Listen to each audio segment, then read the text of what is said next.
Hi friends, ఈరోజు మీతో ఓ చక్కని కొన్ని విషయాలు షేర్ చేసుకుందాం అనుకుంటున్నాను. ఏంటంటే, చాలామంది రోజు ఒకే పని చేస్తున్నప్పుడు విసుగు అనేది వస్తుంది. అలానే నెగిటివ్‌గా ఫీల్ అవ్వటం, నెగిటివ్‌గా థింక్ చేయటం. సో, ఒక అన్‌కంఫర్టబుల్ ఫీల్ వస్తుంది. అలాంటప్పుడు మనం ఏం చేయాలి అనే వాటి గురించి డిస్కస్ చేద్దాం. ఫస్ట్ థింగ్ ఏంటంటే, ఆ ప్రదేశం నుంచి మీరు దూరంగా వెళ్ళాలి. ఏ విధంగా ఎక్కడైతే ఉంటున్నారో ఆ ప్రదేశంలో డిటాచ్ అవ్వాలి. అదొకటి. ఇంకోటి, ఫ్రెష్‌గా మీ ఉన్న ప్రదేశాలని అంటే మీ బాడీ ఫ్రెష్‌గా ఉంచుకోవటం.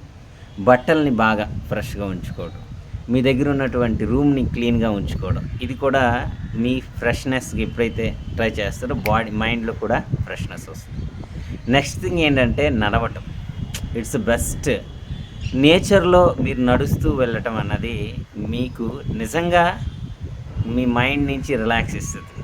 అంటే నేచర్‌లో అలా చెట్లు, పొలాలు వీటి వైపు అలా నడండి. అలా ఒక పావుగంట, అరగంట సేపు అలా నడుస్తూ వెళ్ళి మళ్ళీ మీ ఇంటికి, మీ ప్రదేశానికి రండి. అది రిఫ్రెష్‌నిస్తది.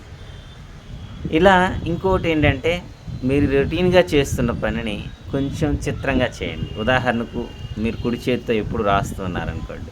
ఇప్పుడేం చేస్తారంటే ఎడమ చేత్తో రాయటం. ఇలా భాష ఎక్కువ వేరే భాషను నేర్చుకోవడానికి ఇంట్రెస్ట్ చూపించండి.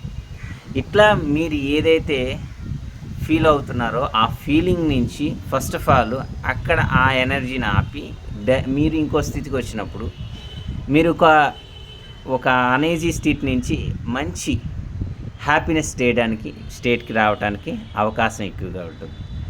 సో మనం ప్రకృతి నుంచి నేర్చుకోవాల్సింది ఏంటంటే, ఉదయం లేచిన వెంటనే పక్షులు ఉంటాయి కదా, అది ఆ శబ్దాన్ని వినండి. మళ్ళీ సాయంత్రం అయిపోయిన తర్వాత పక్షుల శబ్దాన్ని వినండి. సో ఈ కాలంలోనే పక్షులు ఎలా అయితే తన జర్నీలో సూర్యోదయం వేకోజామున లేగటం, మళ్ళీ సాయంకాలంకి వచ్చేసరికి క్లోజ్. అలా మన జీవితాన్ని కూడా ఒక అద్భుతంగా ఈ మిగతా రాత్రి అయిపోయి ఇంకా గంటలు గంటలు కాకుండా వీటిలోని జీవితాన్ని సృష్టించుకొని మిగతావన్నీ కూడా విశ్రాంతి ఇవ్వటానికి సాధన చేయాలి. ఇలా ఎన్నో విషయాల్లో ఒక్కొక్క పాయింట్ అనుసరించి ఆ పాయింట్ని ఎంచుకుంటూ, ఉదాహరణకు అనవజగా ఉన్నప్పుడు ఏం చేయాలని చెప్పాను. స్నానం చేయాలి, ఫ్రెష్నెస్ అవ్వాలి, రూమ్ని క్లీన్గా ఉంచుకోవడం, బట్టలను క్లీన్గా ఉంచుకోవటం. సో మన చుట్టూ ఉన్నటువంటి పరిసరాలను క్లీన్గా ఉంచుకోవటం అనేది ఫ్రెష్నెస్ ఇస్తుంది. తర్వాత ఏం చెప్పాను, నడవటం. కొంచెం చాలా దూరం వెళ్ళి నడవండి. సో ధ్యానం అనేది చేస్తుంటే ఎప్పుడైతే దూరంగా వెళ్ళి నడిచి వస్తున్నారో ధ్యానం చేయటం వల్ల మరింత రిఫ్రెష్ వస్తుంది. మంచి పుస్తకాలు చదవండి, మరింత రిఫ్రెష్ వస్తుంది. Thank you.